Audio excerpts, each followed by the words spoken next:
அஸ்ஸலாமு அலைக்கும் வரஹ்மத்துல்லாஹி வரகாத்துஹு. பிஸ்மில்லாஹிர் ரஹ்மானிர் ரஹீம்.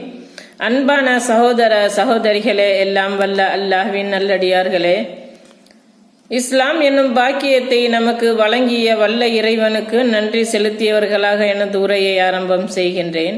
இன்று நாம் காணவிருக்கும் தலைப்பு, உறவினர்களை விட உயர்ந்த உத்தம நபி ஸல்லல்லாஹு அலைஹி வஸல்லம் அவர்கள் ஓர் இறை நம்பிக்கையாளர் எனப்படுபவர் முஹம்மது ஸல்லல்லாஹு அலைஹி வஸல்லம் அவர்களின் மீது கொண்டிருக்க வேண்டிய உறவு சாதாரண தொண்டன் தன்னுடைய அரசியல் கட்சி தலைவர் மீது கொண்டிருக்கும் உறவை போன்றதல்ல.